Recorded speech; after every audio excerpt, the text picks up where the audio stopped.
Hello and welcome back to my channel, Bookish Lady Night. Today I'm joined by Alexandra Hale, who has a new book coming out on May 31st called Feels Like Falling. She's also the author of the Clementine Creek series, which I have a couple of the books up here behind me.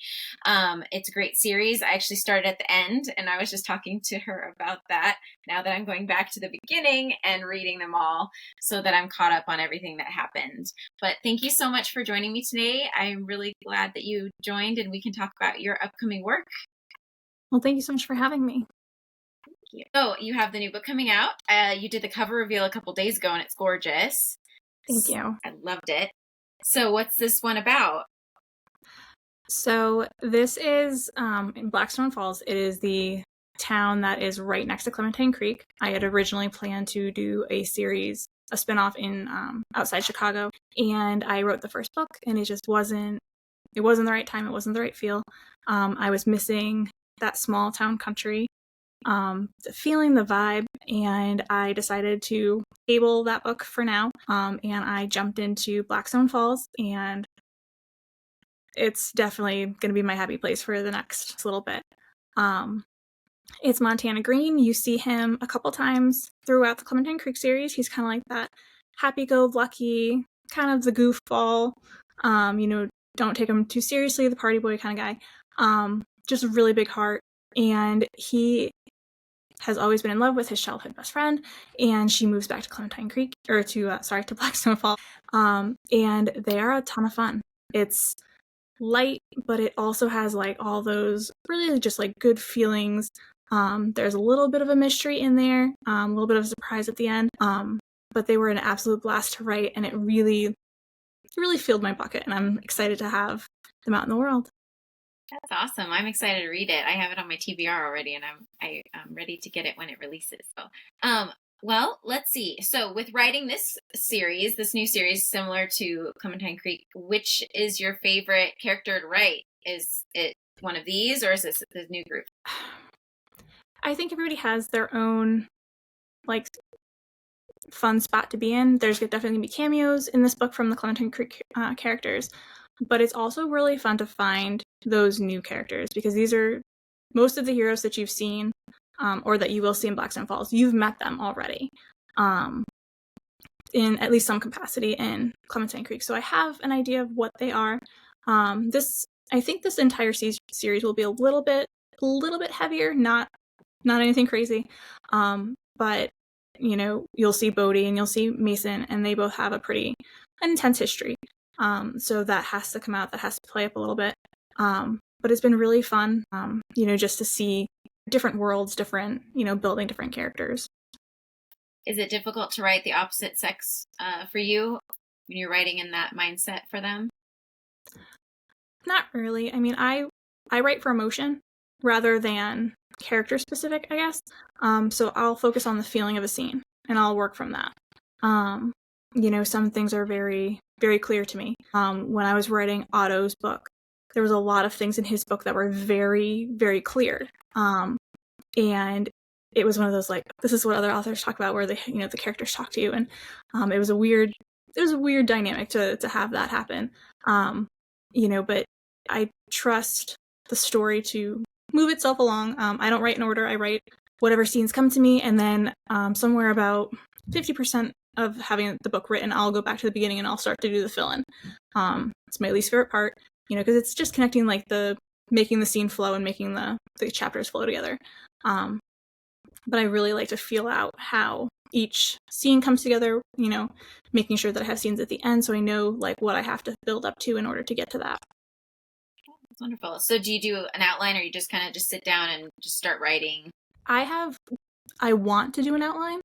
I have notes of some variety, but I'm really bad at either sticking to them or, like, really, going into any sort of detail. I don't like to box myself in, because when I have done that in the past, I've really stifled myself in terms of being able to, get where, I think, where it needs to happen, rather than just, like, letting the story get to, some place that's organic, that flows, and that actually, like, works, rather than what I think, prior to even getting there. Okay. So, who's your favorite character that you've written as far as the female characters go in your books? Isla Andrews is forever my favorite heroine. I love her. I There's a little bit of myself in each of the heroines, and when I wrote Isla, there was a period of time in my life where I had a lot of those like fixer qualities, and I still carry that a lot. Not being able to do all the stuff that everybody else does, but like if you have a problem, like I'm pretty good at fixing it.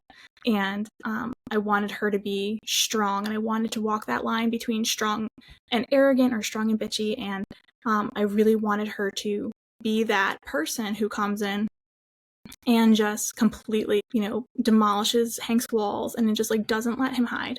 And she needed to be just as strong as him. And so I worked really hard to make sure that she was that character without being unlikable, because generally a hero can be awful in a lot of different ways, but you put those same standards to a heroine, and readers aren't usually that excited about it. I definitely noticed that. I talked to another author about that same thing where she struggled really writing her female characters because they had to walk a very fine line, because if they went either which way, it would alienate or make the readership upset. So Absolutely. it's got to be hard to keep up with that and stay on the straight path that gets you the character you need to get through the book. It is. I strive for balance. I love balance. It's something, because I write small town, so you want to have all the good pieces of small town, the quirkiness, the characters who are a little bit eccentric. You want that small town feel, like that warm hug. The good food, all those like really tiny, cute things. But you don't want to overdo it. It's so easy to get caught up in things, and it's also like with all the trends and all the tropes and all the things, a lot of authors get caught up in wanting to do everything, and you don't have to. And I like to make sure that I do enough to get the point across, but I also don't want to overdo it. I want to let the reader, let their imagination go and have them, really get into it and be like, oh, well, I think it looks like this, and I think it looks like this. And, because that's so cool, because you have, readers sending you stuff like, oh my gosh, like I saw this or I heard this. Another author sent me a picture of a car. He's like, hey, oh my gosh, like I saw this car and it reminded me of Waylon and Marley, and that's the best feeling. So I want to make sure that I give the reader enough, to get them there, but really just to let them, enjoy that. Paint the picture. I definitely, when I read this one, I made a reel of it, and I'm pretty sure I tagged you in it, but when I was looking for things that like in my mind of how I was seeing that town, and it was so much fun, like to try to find stuff that looked like it and gave that vibe of the small town and the bakery and all of the different things. And I really enjoyed that, painting that picture for my when I did that video. So who is your favorite male character out of the series? I think that Case is my favorite. I think that he's the most underrated hero that I have. I knew the least about him and Hannah when I went in to write that book. I had originally thought that Otto was like the big goofball. I thought that he was, the one who was really just kind of like getting by to get by. And he was so much more than I anticipated, in the best way. And then when I got to Case, I was really, really nervous because I knew that Soren's book was going to be really heavy, emotion-wise, and, not issues, but the things that they had to overcome. And I knew, Otto's book has a lot in it, a lot of really big feel, good emotions, but they're really heavy as well. So when I went to write Case's book, I was writing it, and I had to talk to my alpha readers, say, hey, listen, like, I don't know if readers are going to like this. There's not a lot that's, it's light, it's fun. I don't know, like, it's, is it even going to be something that people want? And a lot of readers love that book. And it's one of those things, like, it's remarkable how much people are like, I relate to Hannah, I relate to, I loved seeing Case, and I love their dynamic, and it really, it was wonderful because I love their story. I love how he's such an underdog, how he's given so much for his brother, and also how he's, he's really like the behind the scenes guy through the whole series, like doing things, helping everybody out, but, he's not doing it for the recognition, and it was fun to give him that. That's wonderful. I'm excited to read his story. I have that book on order. Well, I think no, I don't have that one up here. That's the one I have on order. It's in track. It was in transit. They were all supposed to come. The two that I've read this one, so I wanted to have it, but I bought this one a couple months ago. But I wanted to have them all, but that didn't happen because Amazon and their slow ways, they decided to send everything separately. So what was the inspiration for writing this series? Did you go to like a small town and have that feeling come up and you wanted to write about it, or what started it for you? I'm from a small town. I was born and raised in upstate New York, and so if you're unfamiliar with the state of New York, the city is really, really small on the map. The state of New York is massive. I'm right outside Albany, and I'm surrounded right now by farms. We live on acreage. There's tons of cows and horses. We're a pretty rural community here. So I've grown up small town my whole life. In my hometown, there's still a 4-way blinking traffic light. The general store is still there. I used to walk down and get those little candy cigarettes, or 50-cent candies, or the little ice creams with the wooden spoon. Very just idyllic, and I love that. But the feel that I wanted to capture was down south. Because when you think of small town generally up north, you kind of immediately go to Maine, or you go to Vermont. You're looking at lobster, you're looking at maple syrup, lumberjacks and stuff, and we have all of that. Not so much the lobster, but my parents have a wood burning stove still, and I've done my fair share of lugging wood in, all seasons, for that. But I wanted that, come sit at my table feel.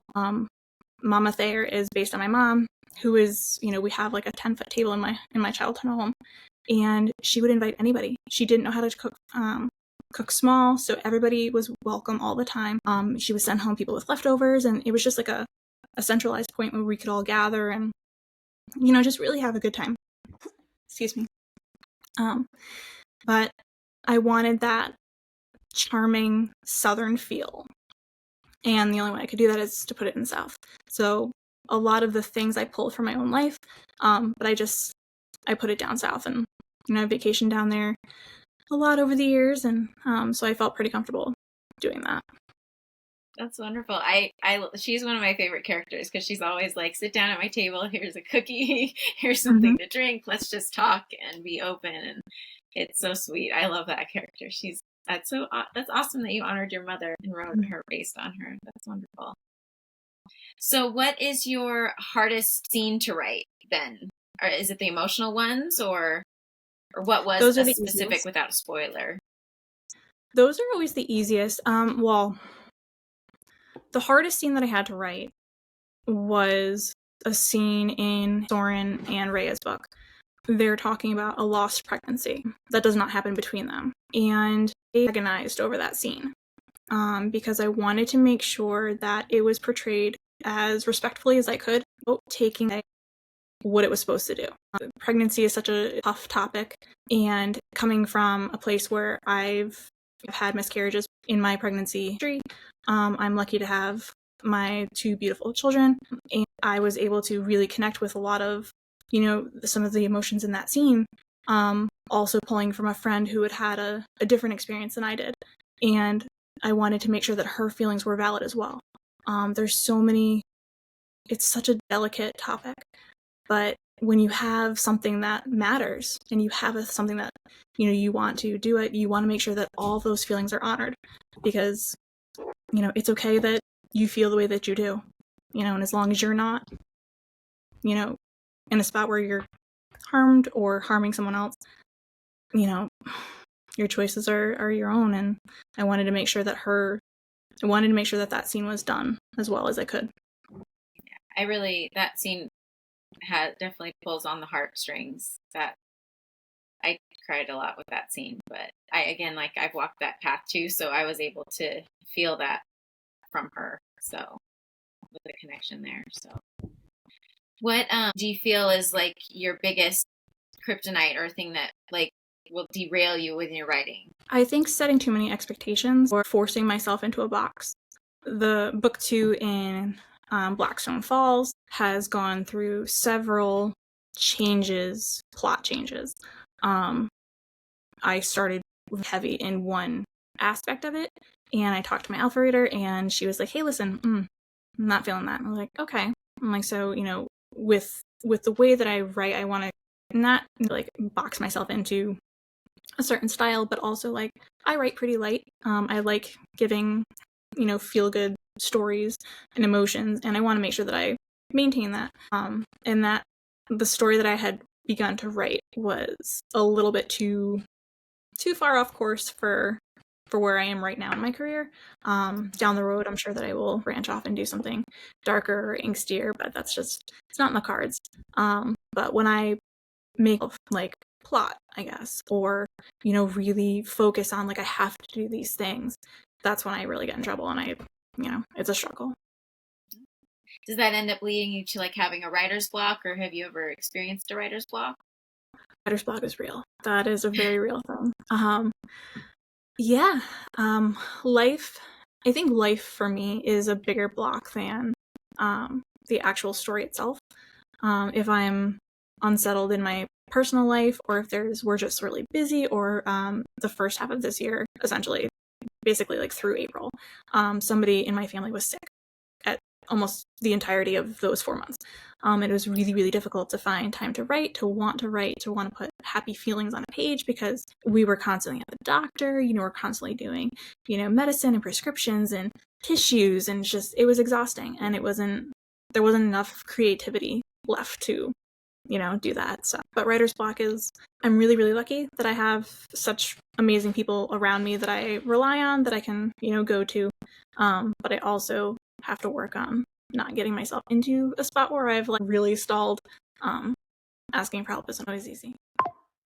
Hard. What do you do in those situations? Do you go outside? Do you just take a breather? Do you go read other books? Like, what is your kind of go-to, or do you just talk it out with someone? I try to focus on a scene or a feeling that I want to get to. So like in Hank's book, I write a little piece of the stories like as I'm going. So I have pieces plotted out for or scenes for the next books.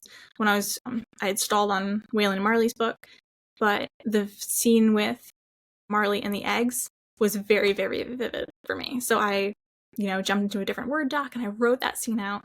And it was so much fun. And like, those are the things that like give me joy, because it's like, I know how she's going to be, and that helps me write her now.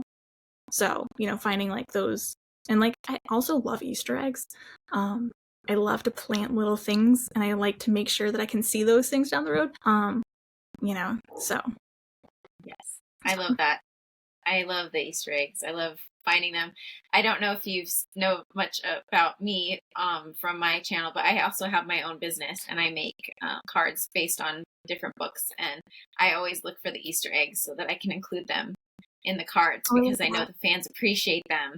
And I'll put like a little note, like say someone writes a note to someone, I'll write a little note what they wrote, like the quote from that note, and that just, I love Easter eggs through books. That's like my favorite thing too. I love that. So I love that you have those throughout the books. So did you always want to be a writer, or did someone inspire you to write? I've always written, always for myself. When we moved in 2021, 2, I did not go back to work, and the kids were still little, and I kind of had let's give it a try sort of a mindset. And so here we are. We're 2 years in, and it's been really fun. It's been a really crazy curve. Things have been wildly different, even since I started 2 years ago. The way that social media has changed, the way that certain things have changed, reader preferences. And I don't necessarily write to market, but it's nice to be aware of things that readers want, so that you can either include them if you can, or, deviate a little bit. But I like that I can write. It's amazing. I like being able to give somebody an escape. Some of my favorite readers are the people who read like my dark romance. A couple of my friends, a couple of the girls on my teams, they read almost strictly dark romance, but they're on the teams. They like a palate cleanser. And to impress somebody who genuinely doesn't venture too far into the sweet, and like they think most of my books are like one to maybe two peppers, but to impress them or to have somebody who's like, wow, like that was really great, I needed that, before I dive back into whatever else I'm reading. So that's definitely one of my favorites.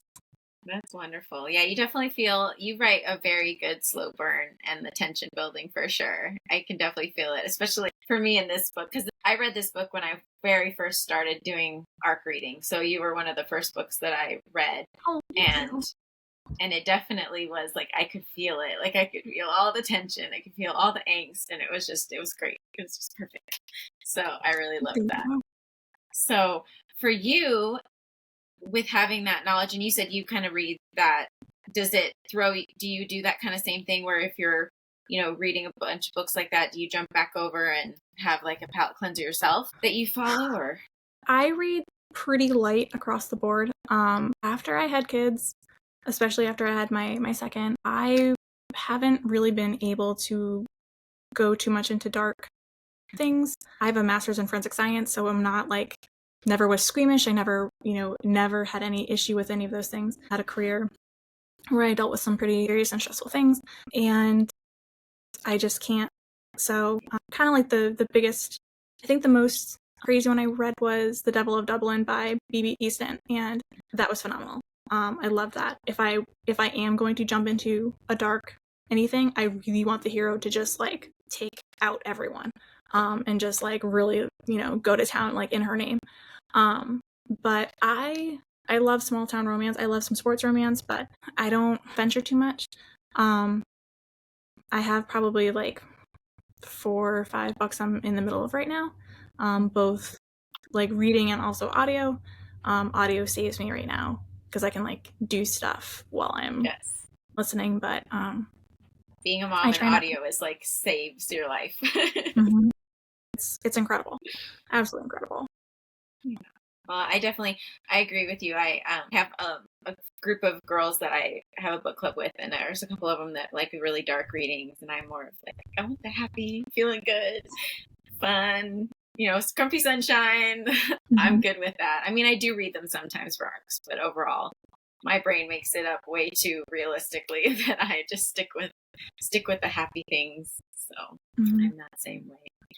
So who is your favorite of all the book boyfriends you've written? Like if you had to pick one, who would be your one that you'd pick? I think Hank. I think that he has the biggest character arc, and not just in his book, but I think that he has the biggest arc all the way around. You see him in the country, but it was a really big surprise to me when he showed up so much in Soren and Rhea's book. And that was kind of like one of those things that I didn't know I needed. And, when he says, like, she's the best of all of us, I was really taken aback by that because it was such a strong feeling that I had that, and it obviously was like a big thing that all the brothers had. But I loved seeing how he navigated through everybody else. And, because Soren also, like, I wrote him last because he learns a little bit or he heals a little bit through each book. And you see that with how he interacts with the siblings and, all the way down. So when it's finally his turn to get his happily ever after, he's well into his, not his recovery, but his, his acclimation back to civilian life and to, being home and finding a new norm. And so it was really fun to have Hank travel parallel to that. And then having him, still be his grumpy self. So with Soren, did you base him off of someone that you knew, or just you wanted to write that arc with military in mind?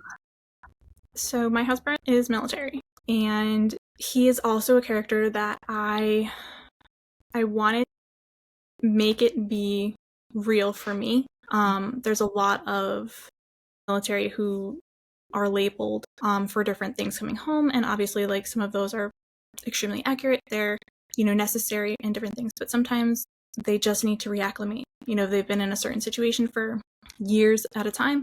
My husband was one of those. He came home and he needed to reacclimate, and it took him a long time, and that doesn't put him in a particular box. And there's obviously like things that you have to work through. but I was able to pull experiences from him and some of the other guys that was, now friends with through him. But again, I wanted to focus on the emotion of it, the healing piece of it, and not just put him into a box where, that people want to put him in. So being home and, being injured and, having these things doesn't make you, broken or doesn't make you anything else. Sometimes you just need to find your path to be healed. Yeah, I really liked his story. Well, my husband's military. He had more PTSD trauma, but same thing. Like you have to, and he's about to retire, so he's going through that whole process now of like learning how to be back in the civilian life. So I really enjoyed that book, I think, because of that main storyline through it, because I could relate to it in my own way. So, yeah, it was important to me as well to have have their story not be linear. There's times where he pulls back, and some readers were really frustrated with that, but it's like, that is real life. Not everybody can just, even if you're talking to somebody, you're getting help, you don't always talk to someone. You can't just open up about your feelings. You have to, it's like, you're regressing in order to push forward. And that was really important to me to show as well, because, everyone is different. And I wanted his healing and his journey with her to be as organic as I could. So she wasn't a pushover, but she also knew when he needed space.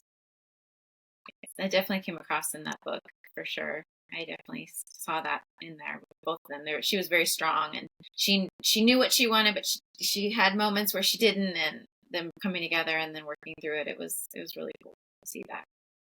So with your, like, if you could go back in time now and tell your younger self, 2 years ago, something that you would say, hey, heads up on this, or change this, or would you have something that you'd want to tell your younger writing self now after everything you've learned? I think that I did myself a pretty good service. The thing that I made sure of when I started writing was I wanted to be as true to myself as I possibly could. There's always going to be concessions that you have to make in this business, things that have to happen in order for you to be relevant or to progress in any manner. But I wanted those things to be on my own terms. I didn't jump on the alternate cover, bandwagon right away. I was extremely proud when I was able to pick my cover for Back in the Country. When I started, that was one of those things where I just was overcome with picking my photo and, having a cover and just like holding it in my hand, and like that was amazing. And pretty soon after, either right before it came out or right after it came out, the huge push of we don't want to see people on book covers happened. And it was devastating because I was so proud. I'm still so proud of that cover. And to have people tell you that, well, nobody's going to read that. Like, well, why? So I remained as true to myself as I possibly could. With that, I think that my covers are the alternate. I'm very happy with them. But I also made sure that when I did them, they reflect what's on the inside of those books.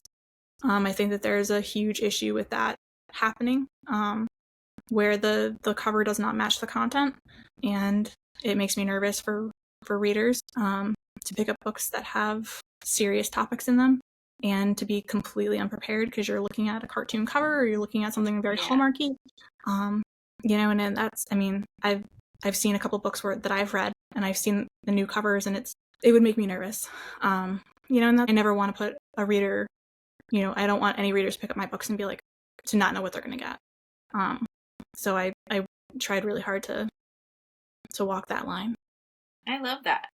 And I love your covers. They're great. Thank you. They're Thank great. you. Some people are really excited, and but there's a huge push for the things. And if you go into a bookstore, almost all of the covers in the romance section are not people. They're very cartoonish looking. Very cartoonish and whimsical. Yeah, part of me gets it. But because I grew up wanting, to do that, like this is the book that got me into reading romance. It's my favorite series. It's a romantic suspense. So if you're things that I go back to, I will binge listen to this series nonstop. I met Laura Kay. She's fabulous and she's so nice. But this was the book that got me into reading. into reading romance because I went to college and I did my master's degree right after that, and I hadn't read a book for myself in years.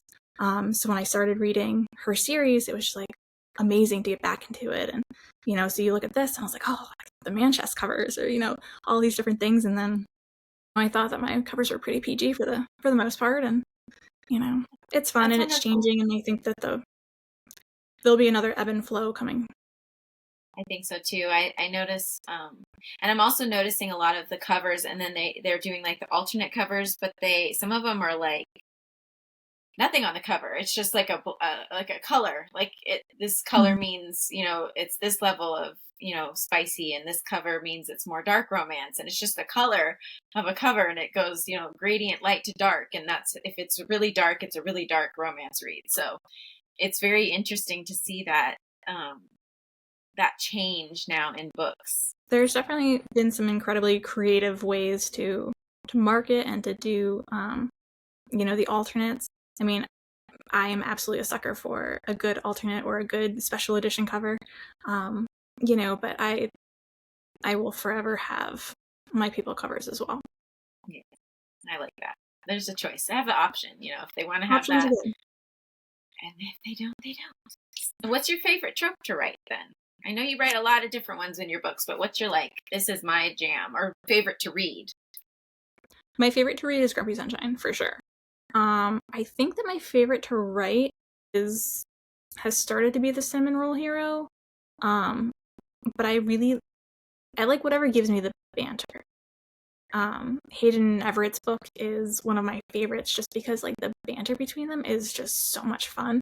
That's a book that I love to go back to because they just make me so happy. They're cute and they're fun. Hayden's so snarky, sassy, and Everett's just like, yep. And just so placating, and I love it. But I love the push-pull between them. So really anything that gives me that, that banter and that fun, even if it's through the text messages or the group chats or anything else, just I like that, the fun playfulness. Yes, the banter is top. I love when there's banter. That makes the whole story just that much better because you can relate to it more and you really get inside the character's mind. So I love when there's really good witty banter and all of that. That just makes the book so much better. So let's see. Your plans for your future books. You're writing book 2 right now. You were saying you're into that. And then how many more books are you writing for this series? That's a great question. I have a couple side projects that are also happening. I have a collaboration coming out.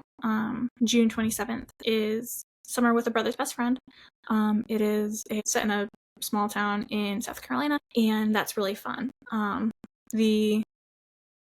I'll have a spin-off book from that in December, and the heroine in the Christmas book is Montana's sister.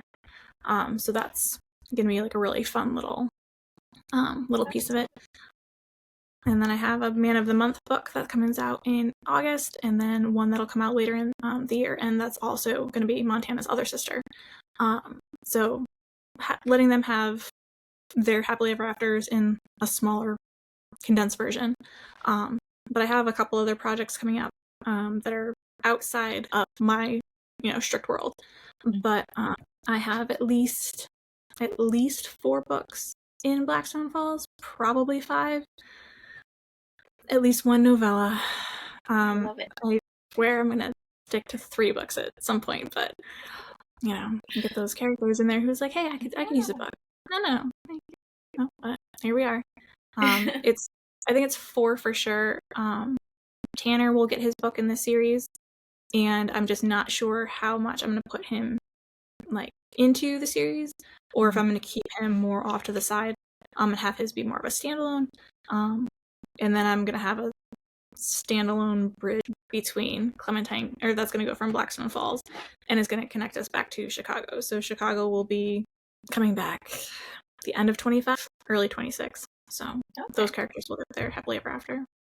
Wonderful. Yeah, I loved the end epilogue for the Clementine Creek series. I loved it. Was I think it was 10 years down the road. Yeah, I love that. I love when you guys do that. I love when we get to see really fast forward into the future. of everybody. That one is really important, and I have to go back and I have to put that in. It's right now. It's as the bonus, and I need to go back and I need to put that in the ebook because I think it's too important to have it be a separate thing. But I knew, without spoilers, I knew what I needed to do in that, and I knew that I wanted that full circle. When I wrote Cullen and Gwen's book, I knew that that was going to be what was going to happen. As soon as I they were taking over the farm and everything else, I knew the pieces that needed to fall into place. I did not intend to give everybody the families that I did. And my alpha reader is already plotting to make me do a second generation. But I mean, we're gonna way far off in the future. I can't even. I would love that. That would be so cute. See, yeah, but then you have to do math, and math is nope. Math isn't the strong suit. Well, it's not anymore. Yeah, my either. But also the characters, you have to, you're not only aging the kids, but you're aging the parents, and how far apart are they? My editors are phenomenal, and when I wrote Cullen's book, I highlighted a couple things where I was like, does this work? And they sent me a massive comment about how they went through all the timelines and said, if this is true from these books, then X, Y, and Z have to happen. And I was like, sold, whatever it is. But I intentionally write pretty vague for that reason, so that I don't always box myself into a corner, just because ages and the time frames are so hard to maneuver around. Yeah, I could see how that would be. I could see how that would be difficult and different to make sure that you line everything up and have it flow into place. But that's exciting, though. I'm excited. I'd totally be down for that. So later down the road, when you do read it, I'll definitely be reading those. So I'm looking forward to this new series, and I'm glad that there will be several. I love that in a book series. I know it's probably daunting for the author to have so many timelines and having to keep remembering, okay, what did I write here, and does it line up here, and because you're writing all of these different couples. But when you find a good book that you really are in love with the characters, and then when they end fast, it's sad, you don't want to say goodbye to them. But I'm sure also for you, even though you don't want to say goodbye to them, you kind of want to because you want to move on to new characters. Well, I found it really hard when I started Blackstone Falls, because the towns are so interconnected, because Montana was in so many of the books from Clementine. He knows everybody, and it wouldn't be unusual for those people to pop up. And again, going back to how much I love balance, it was really trying to check myself and make sure that, yes, you had those cameos, and yes, you could see those people, but I had to cut some things out because I didn't want it to be, Clementine Creek Part 2. I wanted these characters to stand on their own, have those little pieces from, the past series, but also see them shine on their own. Well, I'm looking forward to reading it. I'm looking forward to finishing backwards this series and then starting the next one in order, the right way. But unfortunately, I found you at the end of this series, so. Hey, I'm just excited. I'm excited that you found me.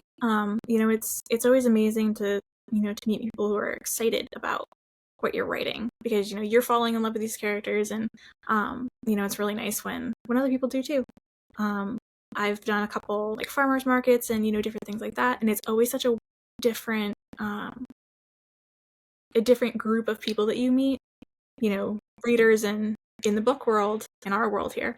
They know what they're looking for generally. They're pretty familiar with what's going on, and they're the terms are, and I'm learning the terms all the time. But everybody kind of knows what to do. But when I step outside that, people are just as avid readers, who don't have a social media account, who've never they've never heard of anybody except for whatever's on some list in a magazine they saw. So it's really fun to see those people and be like, hey, listen, hi, I write Small Town, and these are interconnected, and going off on my little spiel, which took me a really long time to nail down. But it's fun to meet new readers who are excited. That's wonderful. Well, again, thank you so much for coming on today and talking about these series and your next one. I'm excited to read it, and I'm hoping that this will lead to other people discovering you and being able to take this journey along with me and see all the great work you come out with later on, and just get to know and love all your characters just like we do who will follow you now. So I really am grateful for you to come out today. Thank you so much for having me. It's been wonderful. Well, please like and subscribe, and that way you'll be in tune for my next author interview and other book reviews that I will be coming out with, including once I finish Feels Like Falling, I will be posting that review. So thank you so much. Bye-bye for now.